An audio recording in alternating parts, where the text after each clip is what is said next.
Assalamualaikum warahmatullahi wabarakatuh. Saya Nuril Aperliana dari Prodi PAI semester 1. Makalah Ilmu Keislaman dan Kajian Ilmu Sosial. Sejarah pertumbuhan ilmu-ilmu keislaman. Sejarah perkembangan ilmu keislaman dibagi menjadi 3 bagian, yaitu yang pertama periode klasik, periode pertengahan, periode modern. Pada masa periode klasik inilah disebut masa kejayaan dan kemajuan, di mana ilmu pengetahuan baik dalam agama, umum, dan kebudayaan berkembang mencapai tingkat yang tinggi sehingga dapat disumbangkan pada masa setelahnya.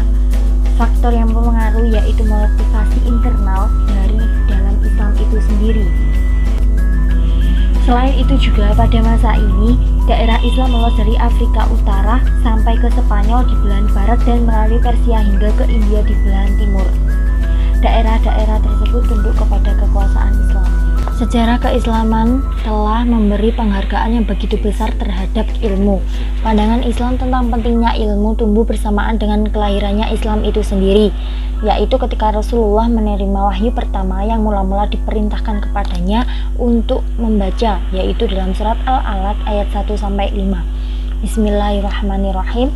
Iqra bismi rabbikal ladzi khalaq, khalaqal insana min 'alaq. Iqra wa rabbukal akram alladzi 'allama bil qalam 'allamal insana ma lam ya'lam.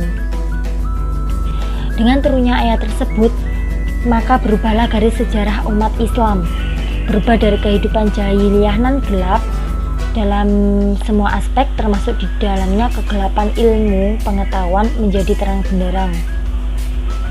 Sejak saat itu penduduk bumi hidup dalam keharibaan dan pemeliharaan Allah secara langsung. Mereka hidup dengan terus memantau ajaran Allah yang mengatur semua urusan mereka, besar maupun kecil. Dari perubahan-perubahan itu ternyata diawali dengan Iqra, bacalah. Perintah membaca di sini tentu harus dimaknai bukan sebatas membaca lembaran-lembaran buku, melainkan juga membaca buku dunia, seperti membaca tanda-tanda kebesaran Allah, membaca diri kita, alam semesta, dan lain-lain. Berarti ayat tersebut memerintahkan kita untuk belajar dari mencari ilmu pengetahuan serta menjauhkan diri kita dari kebodohan. Namun membaca yang mampu membawa kepada perubahan positif bagi kehidupan manusia bukanlah sembarang membaca, melainkan membaca dengan menyebut nama Allah yang menciptakan. Iqra bismi rabbikal ladzi khalaq. Dalam kajian Sayyid Qutb rahimahullah, bahwa surat ini adalah surat pertama dari Al-Quran, maka ia dimulai dengan Bismillah, dengan nama Allah. Dan Rasulullah Shallallahu Alaihi Wasallam pertama kali melangkah dalam berhubungan dengan Allah dan pertama kali menapakai jalan dakwah dengan Bismillah, Iqra bismi rabbik. Dengan demikian, dalam makna yang luas, ayat pertama merupakan perintah untuk mencari ilmu yang bersifat umum, baik ilmu yang menyangkut ayat-ayat qauliyah dan ayat-ayat kauniyah. Kajian Islam dengan pendekatan ilmu sosial. Ketika pemikiran Islam dikaji dengan meletakkannya pada posisi hasil pemikiran ulama dan dilihatnya secara interdisipliner, maka kajian seperti ini akan memerlukan disiplin lain dari luar atau social science. Kajian ini masih dikategorikan pada kajian ajaran Islam itu sendiri, bukan disiplin lain.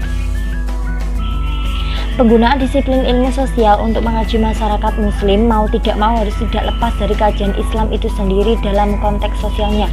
Artinya, ajaran dan keyakinan Islam tidak bisa dilepaskan sama sekali dari proses analisisnya. Jika hal seperti ini yang dituntut, maka sering terjadi gap dalam praktek kajian ilmu sosial pada umumnya yang tidak pernah memperhitungkan ajaran agama Islam.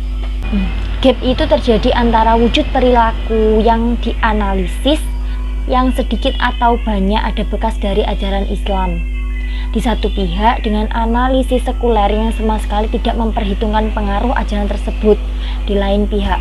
Dan dalam kenyataan pula terjadi gap antara pemeluk Islam, terutama sekali yang dilihatnya secara formalitas, dengan sosok ajaran Islam normatif yang sering tidak dipraktekkan oleh pemeluknya. Islam plus ilmu keislaman. Karena Islam bersifat kognitif, sedangkan ilmu bersifat psikomotorik, ada orang yang memiliki wawasan luas tentang ilmu keislaman tetapi tidak menjalankannya. Baginya ilmu keislaman hanyalah merupakan ilmu yang perlu dikaji, bukan sesuatu yang harus diamalkan. Termasuk dalam kelompok ini adalah para Islamis atau orang-orang orientalis yang terus-menerus mengkaji tentang ilmu keislaman, tetapi tidak ada komitmen untuk mempraktikannya.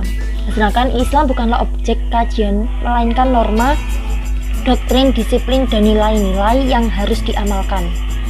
Islam itu harus dipelajari dan dikaji terus-menerus. Dengan demikian bahwa Islam itu mengandung dua dimensi yang sinergis, ilmu dan amal. Islam adalah agama yang sempurna dan perlu untuk diamalkan, dan itu disebut dengan ilmu keislaman. Karena ilmu keislaman adalah mempelajari segala tentang Islam. Sekian dari saya, jika ada kurangnya saya mohon maaf. Wassalamualaikum warahmatullahi wabarakatuh.